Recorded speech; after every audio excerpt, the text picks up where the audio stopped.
யாதும் ஊரே யாவரும் கேளீர் தீதும் நன்றும் பிறர் தரவாரா என்று கணியன் பூங்குன்றனார் புறநானூற்றில் சமத்துவத்தை பற்றி இந்த உலகம் யோசிக்கிறதுக்கு முன்னாடியே தமிழர்களும் சமத்துவத்தை பற்றி எழுதியிருக்காங்க.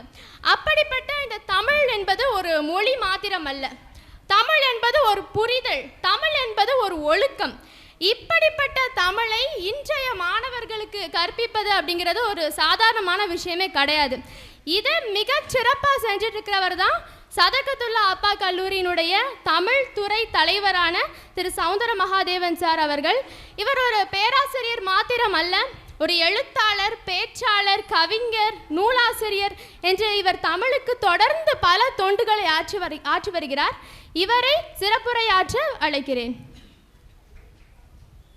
எல்லாம் வல்ல இறைவனுடைய திருப்பெயர் போற்றி தொடங்குகின்றேன். த வின்ஸ் ஆஃப் இஸ்லாம் தியாக திருநாள் சந்திப்பு மற்றும் சாதனையாளர்கள் கௌரவிக்கக்கூடிய நிகழ்ச்சியினுடைய சீர்மிகு தலைவர், மதிப்பிற்கும் மரியாதைக்கும் உரிய மங்கை மாநகர் என்கிற மேலப்பாளையம் சீமையினுடைய அடையாளமாக திகழக்கூடிய, மேலப்பாளையத்திலே அருமையான ஒரு கல்லூரியை உருவாக்கி கொண்டிருக்கக்கூடிய மதிப்பிற்குரிய ஜனாப் எல்கேஎஸ் மீரான் முஹைதீன் அவர்களே, சவேரியார் கல்லூரியிலே நான் படிக்கும்போது என்னை ஊக்கப்படுத்தி தேசிய விருது வரை பெறுவதற்கு காரணமாக இருந்த எங்களுடைய பேராசிரியர் அனீஃபா அவர்களுடைய மகனார் மதிப்புக்குரிய திரு ரியாஸ் அவர்களே, கடையநல்லூர் என்று சொன்னால் ஒரு பேர் அறிஞர் வாழ்ந்து கொண்டிருக்கிறார் என்று சொல்லுவார்கள். சேயன் இப்ராஹிம் மதிப்பிற்குரிய ஐயா அவர்களே, எனக்கு முன்பாக பேசிய திரு உஸ்மான் கான் அவர்களே, வருங்கால சாதனையாளர்களாக திகழக்கூடிய அன்பு பிள்ளைகளே, பெற்றோர்களே, உங்கள் அனைவருக்கும் ஏக இறைவனின் சாந்தியும் சமாதானமும் இலங்குவதாக என்று வாழ்த்தி, இந்த சாதனை திருநாள் நிகழ்ச்சியிலே, தியாக திருநாள் நிகழ்ச்சியிலே என்னையும் ஒரு பொருட்டாக மதித்து இங்கே அழைத்த மதிப்பிற்குரிய திரு உஸ்மான் கான் அவர்களுக்கு நான் நன்றி செலுத்துகிறேன். நான் அவரை முன்ன பின்ன பார்த்தது கிடையாது. நேற்றைக்கு தான் அவருடைய யூடியூப் சேனலுக்குள்ள நான் போய் பார்த்தேன். த வின்ஸ் ஆஃப் இஸ்லாம் என்னதான் அவர் பேசியிருக்காரு பார்ப்போம். 31K ஃபாலோயர்ஸ், 31,000 ஃபாலோயர்ஸ் அவருடைய யூடியூப் சேனலில் இருக்கிறாங்க உலகளாவிய அளவில். அதாவது இங்கே தொடங்கி, இந்தியா தொடங்கி அரேபிய நாடுகள் வரை உலகளாவிய அளவிலே 31,000 ஃபாலோயர்ஸ் அவருடைய யூடியூப் சேனலில் இருக்கிறாங்க. 794 வீடியோ அவர் போட்டிருக்கார்.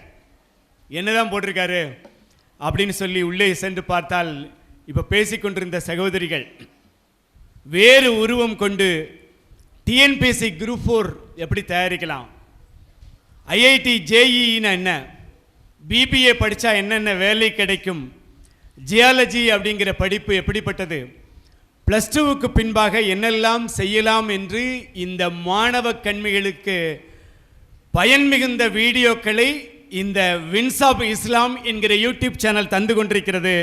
உஸ்மான் கான் அவர்களுக்கு நம்முடைய கரவொலியை நம்ம பரிசாக தரலாம். கோடி ரூபாயை அள்ளி கொடுத்துடலாம், பெரிய விஷயம் கிடையாது. நிலத்தை அடுத்தவர் பெயரிலே எழுதி வைத்து விடலாம், அதுவும் பெரிய விஷயம் கிடையாது. ஒரு பாலத்தை கட்டிவிடலாம், அதுவும் பெரிய விஷயம் கிடையாது. உங்களுடைய நேரத்தை மற்றவர்களுக்காக நீங்கள் தருகிறீர்கள் அல்லவா, அதுதான் இந்த உலகத்தில் பெரிய விஷயம். எல்லாம் சொல்லுவாங்க, காலம் பொன் போன்றது என்று சொல்லுவார்கள். யாரோ தவறி சொல்லி இருப்பதாக நினைக்கிறேன். பொண்ணுக்கு நீங்கள் ஏடிஎம் கார்டை வச்சுருக்கீங்க, ஸ்வைப் பண்ணிங்கன்னா தங்கத்தை வாங்கிட்டு வந்துடலாம், ஒன்றும் பெரிய விஷயம் கிடையாது. காலத்தை வாங்க முடியுமா என்று கேட்டால் வாங்க முடியாது. இறைவன் காலமாக நிற்கிறான் என்று திருக்குர்ஆனிலே பார்த்து கொண்டிருக்கிறோம். திருவள்ளுவர் சொல்லுகிறார், ஒரு நாள் என்பது நம்முடைய வாழ்நாளை அறுக்கக்கூடிய வாழ் என்று சொல்லுகிறார். அப்போ இந்த காலத்தை நாம் எப்படி பயன்படுத்தி கொண்டிருக்கிறோம்?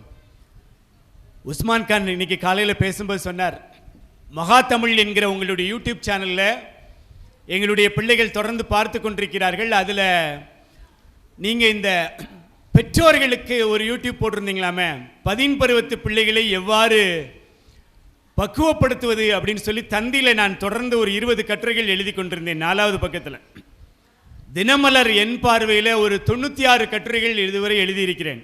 கூகுளில் தன்னம்பிக்கை கட்டுரைகள் அடிங்க, எல்லா கட்டுரையும் வரிசையாக வந்துடும். நல்ல குடும்பம், பல்கலைக்கழகம் எல்லாம் வந்துடும். அதை பற்றி நீங்கள் பேச வேண்டும் என்று உஸ்மான் கான் அவர்கள் ஒரு வேண்டுகோள் வைத்தார். நான் கேட்டேன், ஆடியன்ஸ் யார் அப்படின்னு கேட்டேன். பெற்றோர்கள் எல்லாம் இருக்காங்க, அனைத்து சமயத்தை சார்ந்த குழந்தைகள் வந்திருக்கிறார்கள், சாதனையாளர்கள் வந்திருக்கிறார்கள் என்று சொன்னார். இருட்டுக்கடையில் போய் அந்த பச்சை இலையில அந்த கத்தியை வச்சு ஒரு கட் பண்ணி அப்படி அல்வா தூக்கி போடுவார். இப்போ அவர் இல்லை, இறந்து போயிட்டார். அது மாதிரி ரொம்ப சந்தோஷமான விஷயம் சார் பேசுறது அப்படின்னு சொன்னேன். ஊக்குவிக்க ஆள் இருந்தால் ஊக்குவிற்பவன் கூட தேக்க விற்பான். வாலியினுடைய வரி, ஊக்குவிக்க ஆள் இருந்தால் ஊக்குவிற்பவன் கூட தேக்க விற்பான். அன்பு தம்பி தங்கைகளே, சித்திக் ஐஏஎஸ் கேள்விப்பட்டிருப்பீங்க. பாளையங்கோட்டையை சார்ந்த, பாளையங்கோட்டையிலே பயின்று இன்றைக்கு தமிழ்நாடு அரசாங்கத்தினுடைய மிகப்பெரிய பொறுப்பிலே இருக்கக்கூடிய சித்திக் ஐஏஎஸ், தமிழ்நாடு அரசாங்கத்தினுடைய மிகப்பெரிய senior IAS officer Alauddin IAS கேள்விப்பட்டிருப்பீங்க.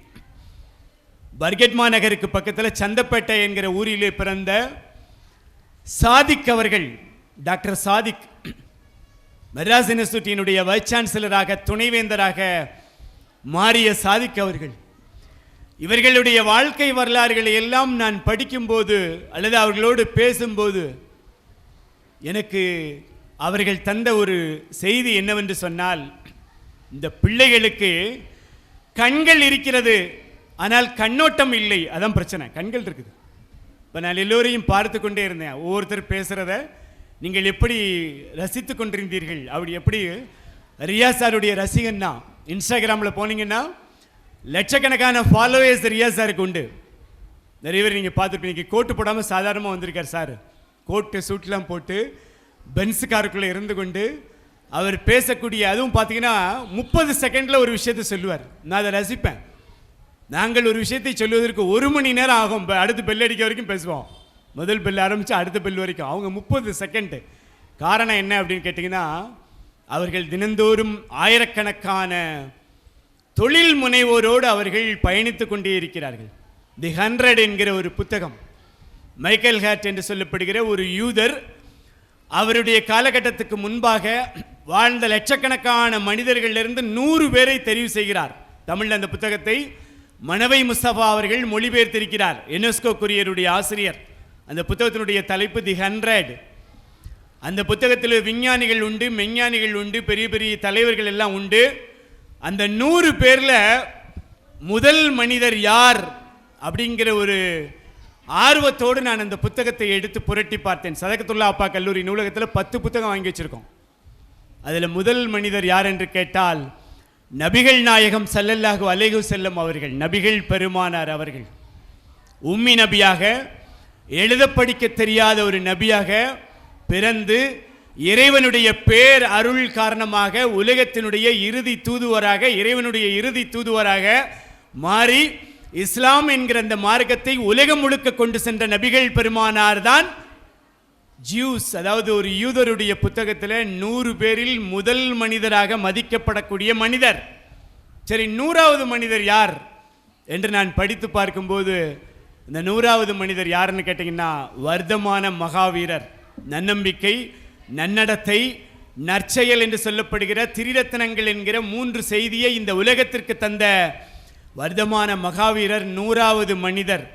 இந்த முதல் மனிதருக்கும் 100வது மனிதருக்கும் இடையில் இருக்கக்கூடிய கோடிக்கணக்கான மனிதர்களிலே ஒரு மனிதராக நாம் வாழ்ந்து கொண்டிருக்கிறோம். அன்பு பெற்றோர்களே, மாதா பிதா குரு தெய்வம் அன்னைக்கு, மாதா பிதா கூகுள் தெய்வம் நேத்து, மாதா பிதா சாட்ஜிபிடி தெய்வம் இன்னைக்கு.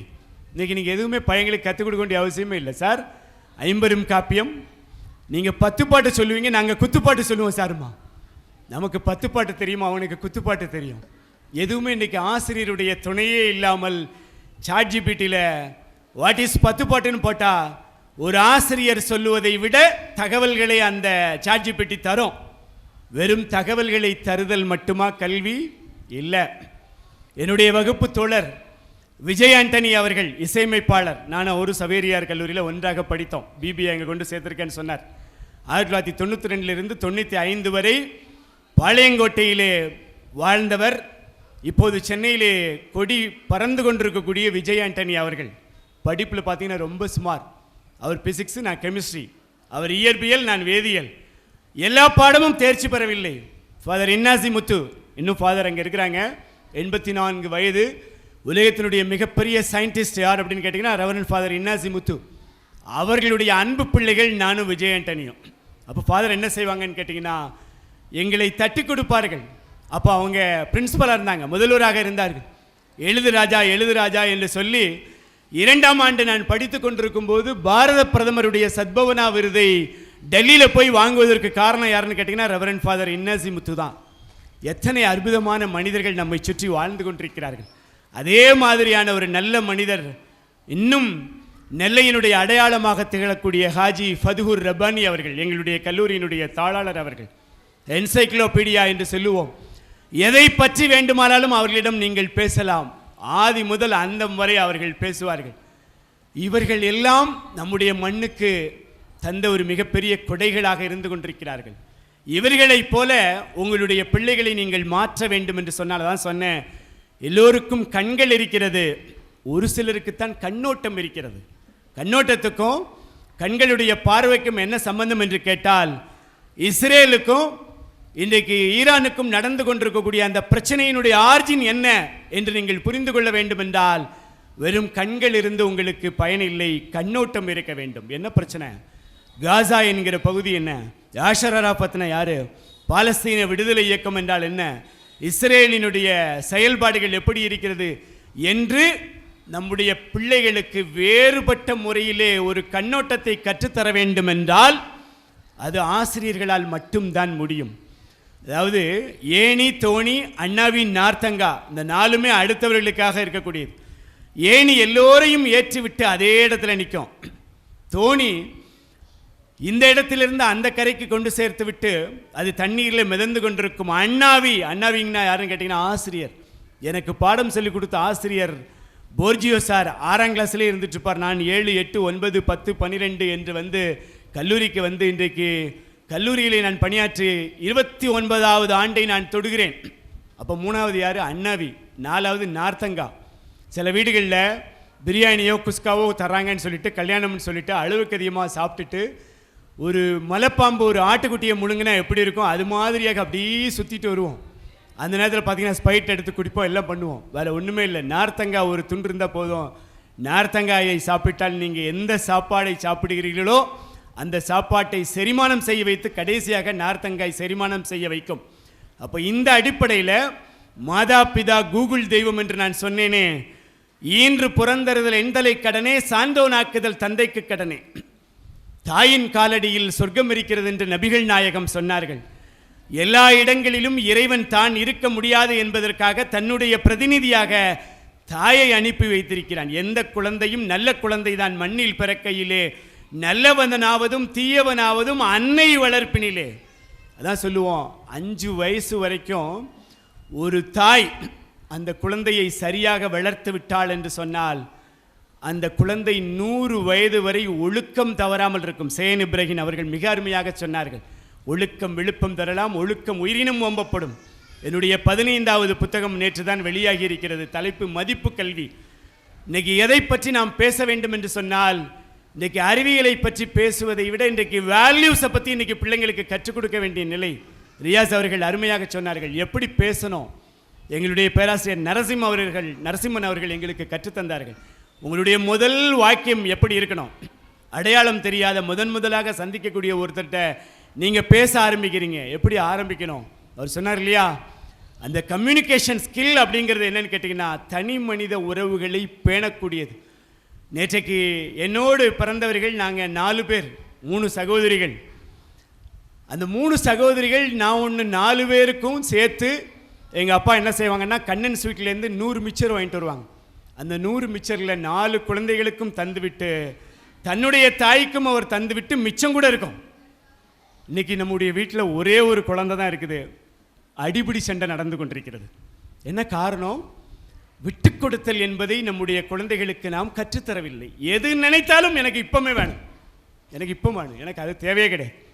அந்த பையன் வச்சிருக்கிறான், கியர் சைக்கிள் வச்சிருக்கிறான், 30,000 ரூபா வாங்கி தர்றியா இல்லை, இல்லைன்னா எதுக்கு என்னை பெத்த பையன் கேட்குறான்.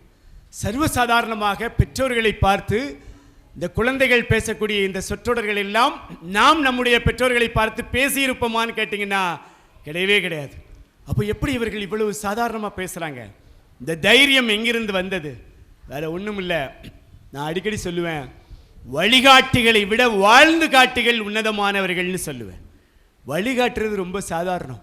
எல்லாரும் நாளைக்கு காலையில் 5 மணிக்கு எந்திரிச்சிடணும், எழுந்து விட்டு நீங்கள் குளித்து விட்டு காலையில் பள்ளிவாசலில் போய் சுபுகு தொழுவதற்கு போக வேண்டும் என்று சொல்லிவிட்டு அந்த தாயோ தந்தையோ பிரேயருக்கே போகாமல் அவங்க நல்லா தூங்கிட்டு இருக்காங்கன்னு சொன்னால் அது வழிகாட்டுதல். ஆனால் வாழ்ந்து காட்டி என்று கேட்டால் யாருன்னு கேட்டிங்கன்னா, இந்த அமர்ந்து கொண்டிருக்கிறார் பெரியவர். காலையில் 4 மணிக்கு அவங்க எந்திரிச்சிருவாங்க. எழுந்து விட்டு அன்றாட கடமைகள் எல்லாம் முடித்து விட்டு 4:30 மணிக்கு ஒரு டீ சாப்பிட்டு பள்ளிவாசலுக்கு போயிடுவாங்க. இப்போ அவர்கள் அவர்களுடைய வாழ்க்கையை வார்த்தையால் அல்ல வாழ்க்கையால் பிள்ளைகளுக்கு புரிய வைத்துக் கொண்டிருக்கின்றார்கள். இன்னைக்கு அதுதான் தேவை. எல்லாம் டிவி பார்க்காத, எல்லாம் நாடகம் பார்க்காதன்னு சொல்லிட்டு நீங்கள் கொலை விளக்கில் ஆரம்பித்து குத்து விளக்கு வரைக்கும் எல்லா நாடகங்களையும் நீங்கள் பார்த்து கொண்டிருந்தால் அந்த பிள்ளைகள் அதைவிட அந்த நாடகத்தை செல்லிலே பார்க்க தொடங்கி விடுவார்கள். அப்போ முதல்ல நாம் ரோல் மாடலாக இருக்கணும். நாம் ரோல் மாடலாக இருக்கிறோமா? இல்லை. நம்முடைய பிள்ளைகள் அப்படி வரணும் இப்படி வரணும்னு நினைக்கிறோம். என்னுடைய 29வது ஆண்டு இது. ஒவ்வொரு வருஷமும் இண்டக்ஷன் ப்ரோக்ராம் நடத்துவோம். அதாவது அந்த பிள்ளைகளை விளக்கேற்றி வைத்தல் மாதிரி ஒரு தீபம் 1000 தீபங்களை ஏற்றி வைக்கும். நாளைக்கு காலையில் இதே வேலையை நான் அங்கே சதகதுல்லாப்பா கல்லூரியில் பண்ணிட்டு இருப்பேன். 8 மணிக்கு 6 நாட்கள் நடக்கும். பெற்றோர்கள் எல்லாம் உட்கார்ந்துருப்பாங்க. 1200 மாணவ மாணவிகளுடைய பெற்றோர்கள் வந்து அமர்ந்து கொண்டிருப்பார்கள். எல்லோருடைய முகத்திலும் என்னன்னு கேட்டிங்கன்னா, எப்படியாவது என்னுடைய பிள்ளையை டிகிரி வாங்க வச்சு ஒரு அடையாளத்தோடு இந்த கல்லூரியை விட்டு நீங்கள் வெளியே கொண்டு வந்து ஒரு வேலை வாங்கி தரணும் ஐயா. அது மட்டும் இல்லை, இந்த பிள்ளையை உங்களுடைய கையிலே தந்திருக்கிறோம். குறுக்குத்துறைக்கு போகிறீங்க, தமிழ்நாட்டிலேயே சிற்பங்கள் செதுக்குவதற்கான அழகான பாறை எங்கே இருக்கிறது? குறுக்குத்துறையில் இருக்குது. அந்த சிற்பி என்ன செய்கிறான்? சுத்தியில் வச்சு தட்டுறான். தட்டின உடனே எந்த பாறைக்குள்ளாக தேரை இல்லை என்பதை அவனுடைய சுத்தியில் கற்றுக் கொடுத்துரும். உள்ள தேரை இருந்ததுன்னா அந்த வைப்ரேஷன் காட்டி கொடுக்கும், இதில் தேரை இருக்குது, இந்த பாறையில் சிற்பம் செதுக்க முடியாது என்று அவன் முடிவு செய்து விடுவான். கல்லை எடுத்து தன்னுடைய மனதிலே வைத்திருக்கக்கூடிய சிற்பத்தை அந்த கல்லிலே அவன் வடிக்க தொடங்குகிறான். கடைசி அவன் என்ன செய்வான்னு கேட்டிங்கன்னா, கடைசி தான் கண் திறப்பான். அந்த கண் திறக்கக்கூடிய வேலையைத்தான் இன்றைக்கு நம்முடைய பெற்றோர்களாக இருக்கக்கூடிய நீங்களும் ஆசிரியர்களாக இருக்கக்கூடிய நாங்களும் செய்து கொண்டிருக்கிறோம். பெரிய சேலஞ்ச் இன்னைக்கு. அதுவும் இந்த செல்ஃபோன்களுக்கு அந்த பிள்ளைங்க அடிக்ட் ஆனதுக்கு அப்புறம் அந்த செல்ஃபோன் அப்படிங்கிறது அந்த குழந்தைகளுடைய ஸ்டேட்டஸ் சிம்பிளாக மாறிடுது. முன்னாடி நோக்கியா, அதுக்கு முன்னாடி பார்த்தீங்கன்னா அந்த பேஜர்னு ஒரு கருவி இருக்கும், இடுப்பில் பெல்ட்டில் மாட்டியிருப்பாங்க, மெசேஜ் மட்டும்தான் வரும். பெரிய செங்கல் மாதிரி இருக்கும் மோட்ராலா. அதுக்கப்புறம் நோக்கியா வந்தது. அதுக்கப்புறம் பார்த்தீங்கன்னா இன்றைக்கி நம்ம பயன்படுத்தக்கூடிய ஸ்மார்ட் ஃபோன்கள் வந்து என்றைக்கு ஜியோ வந்து அன்லிமிட்டடாக கொடுக்க ஆரம்பித்தானோ அதுக்கு அப்புறமே பிரச்சனைகள் அதிகமாக தொடங்குவது. எந்த வயதிலே எதை கற்றுக்கொள்ள வேண்டுமோ அதை அந்த வயதிலே கற்றுக்கொள்ள வேண்டும். எல்லா பிள்ளைகளும் பிஞ்சிலே படுத்து கொண்டிருக்கின்றன. எல்லாம் பார்த்தீங்கன்னா தனித்தனியாக அங்கே அமர்ந்து கொண்டு ப்ரௌஸ் செய்து கொண்டு உள்ளுக்குள்ளே போய் தேவையில்லாத நீலப்படங்களை எல்லாம் பார்த்து அந்த மன உணர்வுகள் எல்லாம் அது அப்படியே ஒரு மாதிரி கிளர்ந்து வகுப்பில் கோ எஜுகேஷனில் இருக்கக்கூடிய ஒரு நிலையில் டீச்சர்ஸுடைய நிலைமையை நினச்சி பார்த்தீங்கன்னா ரொம்ப ரொம்ப கொடூரமாக இருக்கிறது. அப்போ இந்த நிலையிலே 5லிருந்து 10 வயது வரை அந்த பிள்ளைகளுக்கு நீங்கள் ஒழுக்கத்தை கற்றுத்தரக்கூடியவர்களாக இருக்க வேண்டும். 5 வேளை தொழ வேண்டும் என்றால் 5 வேளை தொழுகையை அந்த குழந்தைகளுக்கு நீங்கள் கட்டாயமாக்குங்கள். பள்ளிவாசலுக்கு கூட்டு போங்க. வெள்ளிக்கிழமை ஜும்மா நடந்து கொண்டிருக்கும் போது பயான் நடக்கும் இல்லையா, அந்த பயானில் மௌலவி பேசக்கூடிய அந்த விஷயத்தை முதல்ல கேளு, உள்வாங்கு. அதே மாதிரி நீ பேச வேண்டாமா என்று நீங்கள் கொண்டு வாருங்க. அதுக்கப்புறம் 10லிருந்து 20 வயது வரை உள்ள காலகட்டம் வாழ்க்கையில் மிக மிக மிக மிக முக்கியமான காலகட்டம். அந்த காலகட்டத்தில் தான் பிள்ளைங்க 10th படிக்கிறாங்க. அந்த காலகட்டத்தில் தான் பிள்ளைங்க +2 படிக்கிறாங்க. அந்த காலகட்டத்தில் தான் கல்லூரிக்கு வருகிறார்கள். அந்த காலகட்டத்தில் தான் டிகிரி முடிக்கிறாங்க. அந்த காலகட்டத்தில் அந்த பிள்ளைகளினுடைய ஸ்ட்ரெஸ் பார்த்திங்கன்னா ரொம்ப அதிகமாக இருக்கிறது, மன அழுத்தம் ரொம்ப அதிகமாக இருக்கிறது. நாம் நம்மால் முடியாத விஷயங்களை நம்முடைய குழந்தைகள் மீது ஏற்றி பார்த்து கொண்டே இருக்கிறோம். பீலிபை சாகாடும் அச்சிரும் அப்பண்டம் சால மிகுத்து பெயின், அளவுக்கு அதிகமாக மயில் பீலி தானே என்று சொல்லி அளவுக்கு அதிகமாக வண்டியில் ஏற்றத் தொடங்கினால் வண்டியினுடைய அச்சாணி முறிந்து போய்விடும் என்று திருவள்ளுவர் சொல்லியிருக்கிறார். பீலிபை சாகு ஆடும் அச்சிரும் அப்பண்டம் சால மிகுத்து பெயின். 1330 குரட்பாக்களில் எனக்கு ரொம்ப ரொம்ப பிடித்த ஒரு குரட்பாவை சொல்லுகிறேன், மனப்பாடம் பண்ணி வச்சுக்கோங்க. இந்த குரட்பா சொல்லும்போது உங்களுடைய உதடு ஒட்டாது. அந்த குரலினுடைய பொருளும் அப்படித்தான். யாதனின் யாதனின் நீங்கியான் நோதல் அதனின் அதனின் இளன். என்ன சார் பொருள்? எதை எதெல்லாம் விட்டு வேண்டாம் வேண்டாம் என்று நீங்கள் நீங்குகிறீர்களோ அதனால் உங்களுக்கு துன்பம் கிடையாது, வேறு ஒன்றும் இல்லை. நெல்லையப்பர் கோயில் வெளியாக பேட்டைக்கு வந்து கொண்டிருக்கிறேன். நெல்லையப்பர் கோயில் வாசலில் பார்த்தீங்கன்னா இருட்டுக்கடை அல்வா கடை இருக்குது. தானாக வண்டி பிரேக் போடுது, டக்குன்னு நிப்பாட்டுறோம். நிப்பாட்டிட்டு ஒரு 50 அல்வா குடின்னு சொல்லி அவர்கிட்ட கேட்குறோம். 50 அல்வா வாங்கி சாப்பிட்றோம். இது ஒரு நாள் பரவாயில்லை. 365 நாளும் இதே வேலையை நான் பண்ண ஆரம்பித்தேன்னு சொன்னால் காஃபியில் கூட ஜீனி போட்டு குடிக்க முடியாத அளவுக்கு ஒரு சர்க்கரை நோயாளியாக அந்த பழக்கம் என்னை மாற்றி விடுகிறது. நான் இப்போ ஒரு முடிவு பண்ணுறேன், என்னுடைய வாழ்க்கையில் அல்வாவுக்கு இடமில்லை என்று முடிவு செய்கிறேன். யாதனின் யாதனின் நீங்கியான் நோதல் அதனின் அதனின் இளன். அல்வா வேண்டாம் என்று நான் முடிவு செய்து விட்டால் அல்வாவினால் வரக்கூடிய துன்பத்திலிருந்து நான் விடுதலை அடைகிறேன். இதே விஷயத்தை போதை மருந்துகளுக்கு நீங்கள் பயன்படுத்த முடியும். இன்னைக்கு பள்ளி பிள்ளைகள் ஒரு சின்ன தலைவணி மாதிரி இருக்கு, அது குழந்தைகளை நாக்கு கீழே வைத்துக்கொண்டு அவர்கள் வகுப்பிலே அமர்ந்து கொண்டிருக்கக்கூடிய காட்சியை பார்க்குறோம். பெத்தடின் பயன்படுத்தக்கூடிய ஊசியை பயன்படுத்தக்கூடிய பள்ளி கல்லூரி மாணவ மாணவிகளை பார்க்கிறோம். மெடிக்கலில் போய் காப் சிரப் பாட்டிலை வாங்கி அப்படி ஒரே நாளில் 90 நாள் குடிக்க வேண்டிய காப் சிரப்பை ஒரே நாளிலே அருந்தி விட்டு மயக்கத்தோடு இருந்து கொண்டிருக்கக்கூடிய பிள்ளைகளை பார்த்து கொண்டிருக்கிறோம். மேலப்பாளையத்துக்கு போகிற வழியில் ஒரு மனநல மையம் இருக்கிறது, ஸ்னேகா மனநல மையம். டாக்டர் பன்னீர்செல்வம் அவர்களினுடைய நெருங்கிய நண்பர். ஒரு பள்ளியில் நானும் அவரும் பேச போயிருக்கும்போது அவர் சொன்னார், ரொம்ப அதிர்ச்சியாக இருந்தது. எங்களுடைய மருத்துவமனையிலே சனிக்கிழமையை பள்ளி கல்லூரி மாணவ மாணவிகளுக்காக ஒதுக்கி இருக்கிறோம். மருத்துவமனை என்ன மருத்துவமனை? மனநல மருத்துவமனை. ஒரு வாரத்திலே ஒரு நாள் முழுக்க பள்ளி கல்லூரி மாணவர்களுக்கு ஒதுக்கிறோம். நான் கேட்டேன், அவ்வளோ பேஷண்ட்டாக வருவாங்க, நீங்கள் ஒரு நாள் வந்து பாருங்கள் சார்.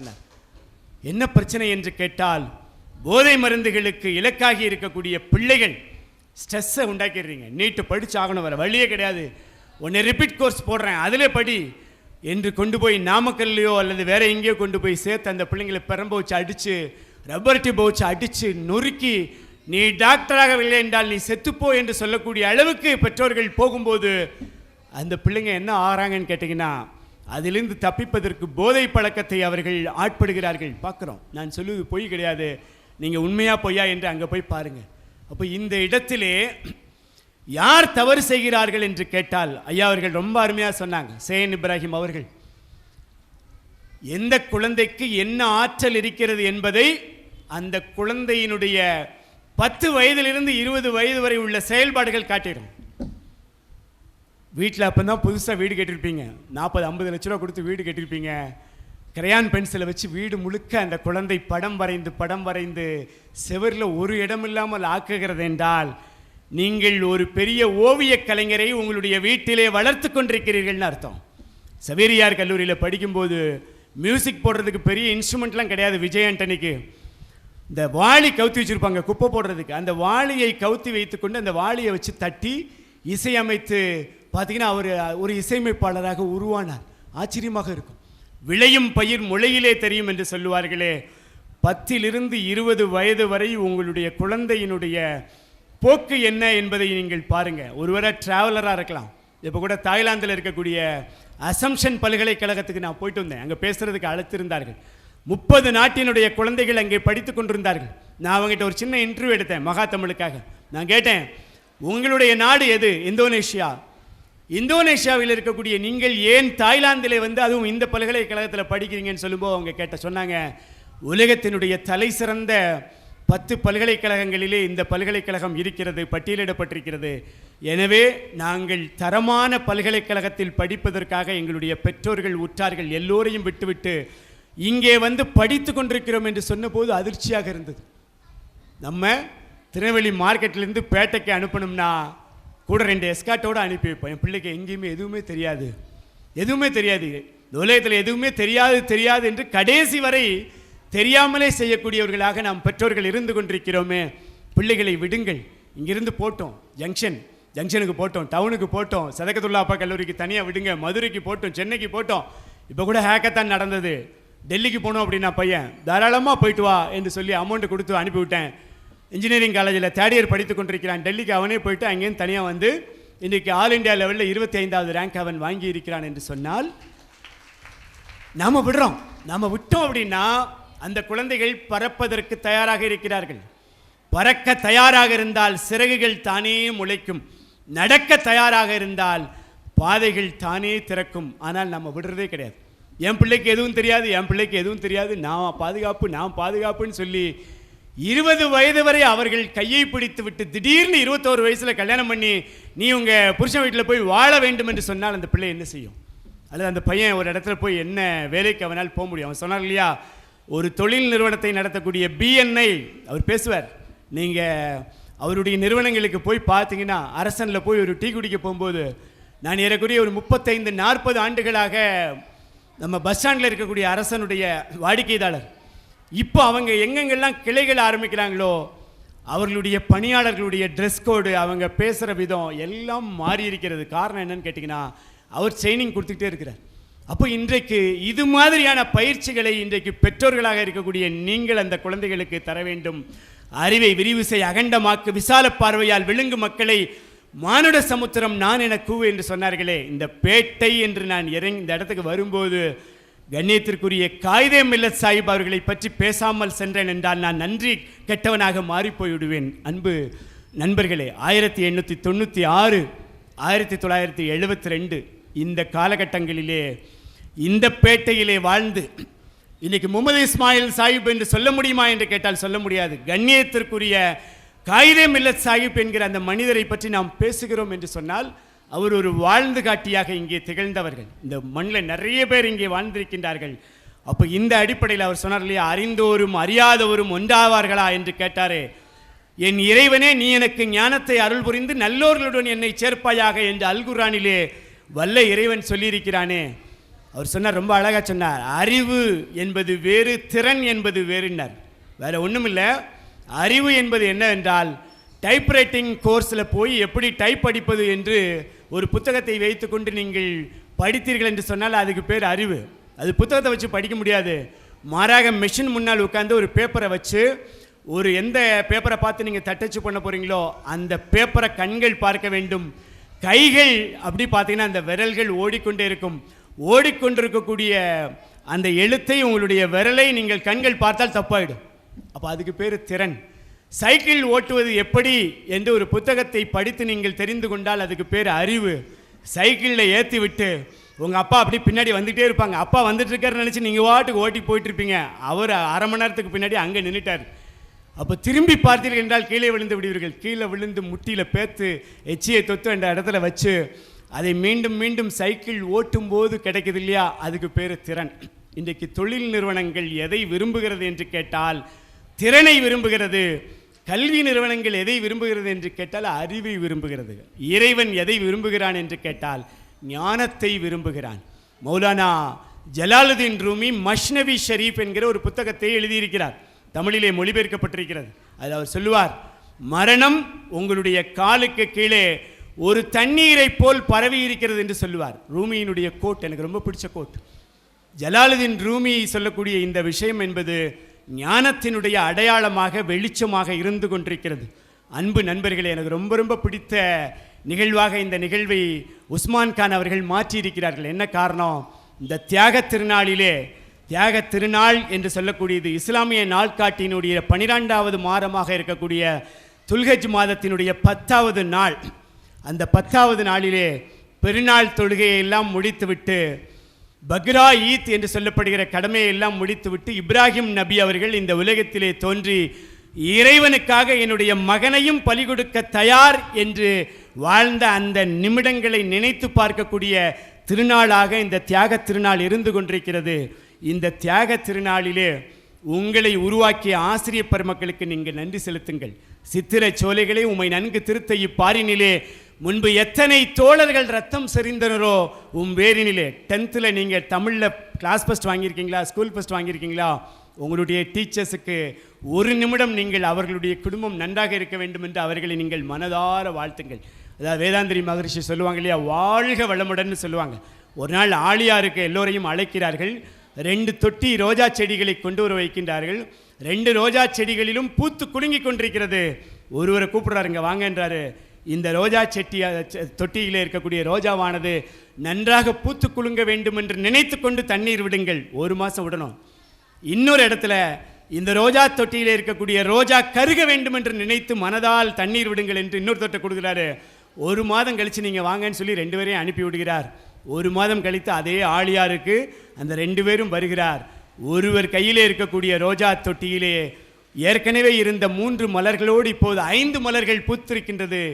இன்னொரு தொட்டியிலே இருந்த பூத்து குலுங்கி கொண்டிருந்த ரோஜா கருகிவிட்டது. வேற ஒன்றும் இல்லை, எண்ணம் தான் அடிப்படையாக இருக்கிறது. நபிகள் நாயகம் அவர்கள் சொல்லுகிறார்கள், எண்ணங்களின் அடிப்படையில் செயல்கள் அமைகின்றன. நல்ல எண்ணத்தோடு இன்றைக்கு உஸ்மான் அவர்கள் உங்களை எல்லாம் இங்கே கூட்டியிருக்கிறார். சுடுகாட்டு எலும்புகளை சுட்டரித்து பார்த்ததிலே வடநாட்டெலும்பென்று வந்த எலும்பில்லையடி, தென்னாட்டெலும்பென்று தெரிந்த எலும்பில்லையடி, ஒரு நாட்டு மக்களுக்குள் 1000 பிரிவினைகள் எரியூட்டவில்லை எனில் என்னாலும் துன்பமடி. இன்றைக்கு மனிதர்களை பிளந்து பார்த்து மனிதர்களுக்குள்ளாக மதவெறியை விதைத்து கொண்டிருக்கக்கூடிய மனிதர்களுக்கு மத்தியிலே எல்லோரையும் இங்கே அமர வைத்து பாரத விலாசாக சாதிக் மகாலை மாற்றிய உஸ்மான் அவர்களுக்கு நம்முடைய கரவொலியை நாம் பரிசா கொடுக்கலாம்.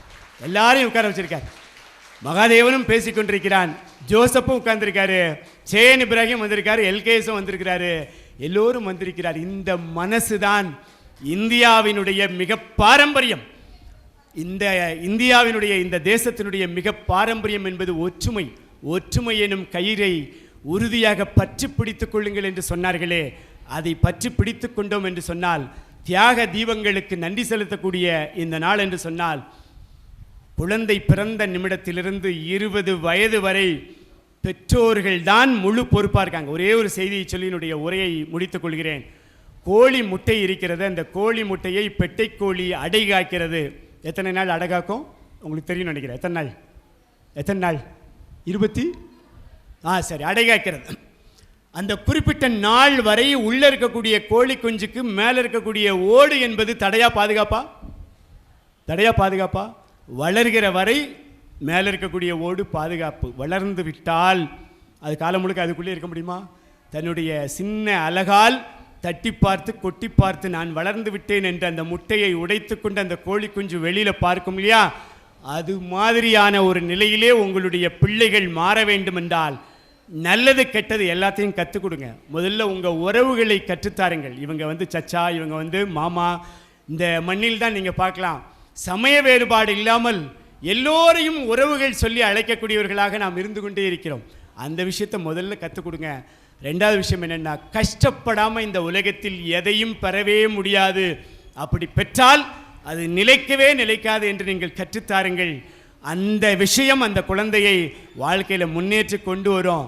அதாவது விழித்து எழுந்தவுடன் கிடைப்பதல்ல வெற்றி, விழுந்து எழுந்தவுடன் கிடைப்பதே வெற்றி. ஒரு குழந்தை ஆஸ்பத்திரியில் பிறந்தவுடனே நடக்க தொடங்கிடுமா? நடக்க தொடங்காது. அது தாயினுடைய மடியிலே இருந்து தாயை பார்த்து நீங்கள் பேசக்கூடிய சொற்களை எல்லாம் பார்த்து போல செய்து மெதுவாக புரண்டு விழுந்து தலையை அப்படி நிமித்தி பார்த்து 6 வயசில் 6 மாதத்தில் ஒரு ஃபோட்டோ எல்லார் வீட்லேயும் இருக்கும். இப்போ அதெல்லாம் கிடையாது. தலையை தூக்கி அந்த குழந்தை இப்படி பார்க்கும். உடனே ஸ்டுடியோவில் கொண்டு போய் ஒரு ஃபோட்டோ பிடிச்சி ஃப்ரேம்லாம் போட்டு அந்த மாதம்லாம் எழுதி வச்சுருப்பாங்க. அதே குழந்தை 18 வயது 19 வயது ஆனதுக்கப்புறம் கூட தலை கொடன்னு இருக்குது அப்படின்னு சொன்னால் அந்த இடத்துல சிக்கல்னு அர்த்தம். அப்போ 6 மாதத்திலே அந்த குழந்தையை பராமரித்த நீங்கள் இப்போது வேறு விதமாக பராமரிக்க வேண்டிய நிலை இருக்கிறது. ஆணாக இருந்தாலும் சரி, பெண்ணாக இருந்தாலும் சரி, இன்றைக்கு உங்களுடைய குழந்தைகளை கெடுப்பதற்கான பொருள் எங்கே இருக்குன்னா நீங்களே வாங்கி கொடுக்குறீங்க, செல்ஃபோன். அந்த செல்ஃபோன்களுக்குள்ளாக நீங்கள் பிள்ளைங்க தேடுவதற்கான விஷயங்கள், அவர் சொன்னார் இல்லையா, கல்விக்கான விஷயமோ எவ்வளவோ கொட்டி கிடைக்கிறது. ஆனால் எதை தேடுகிறார்கள் என்று சொன்னால் அந்த குழந்தைகள் தேவையில்லாததை தேடுகிறார்கள். அந்த தேவையில்லாததை தேடக்கூடிய குழந்தைகளை சரியான தேடல் மிக்கவராக மாற்ற வேண்டும் என்று சொன்னால் அது உங்களுடைய கையிலே இருக்கிறது. தேடல் என்பது உள்ளவரை வாழ்வில் ருசி இருக்கும். அந்த தேடல் இருந்தால் சாதாரண ராமேஸ்வரத்திலே படகு விட்டு வாடகைக்கு விட்டு வாழ்க்கை நடத்தக்கூடிய ஒரு தொழிலாளியினுடைய மகனால் இந்தியாவினுடைய ஜனாதிபதியாக மாற முடிந்தது என்று சொன்னால் காரணம் வளர்ப்பு முறைதான். காலையில் தினந்தோறும் தந்தையாரோடு சுபுகு தொழுவதற்கு போகும்போது ராமேஸ்வரத்தினுடைய தீவிலே தூரத்திலே பறவைகள் பறந்து கொண்டிருக்கும். பாப்பா அந்த பறவை பறக்குது இல்லையா, அந்த பறவை பறக்கிற மாதிரி தானே விமானமும் பறக்குது. அந்த விமானம் பறக்கிறத பற்றி படிக்கிறதுக்கு ஒரு படிப்பு இருக்கும் இல்லையா, அந்த படிப்பை படிக்க வைப்பீங்களா என்று அந்த குழந்தை சொன்னபோது 5 வயது, ஏரோநாட்டிக்ஸ் என்கிற படிப்பு இருக்குன்னு தெரியாது. ஆனால் அந்த குழந்தையினுடைய மனதிலே ஒரு விதை விழுந்து விட்டது. இன்ஷா அல்லாஹ் இறைவன் நாடினால் நான் உன்னை படிக்க வைப்பேன் அந்த தந்தையார் சொல்லுகிறார். ஸ்வாட்ஸ் மேல்நிலை பள்ளியில் கொண்டு போய் தமிழ் வழி கல்வியில் சேர்க்குறாங்க. அந்த குழந்தைக்கு எதுவுமே தெரியவில்லை. அங்கிருந்து கொண்டு போய் சென்ட் ஜோசப்ஸ் கல்லூரி, தூய வளனார் கல்லூரியில் கொண்டு போய் பிஎஸ்சி பிசிக்ஸ் சேர்க்குறாங்க.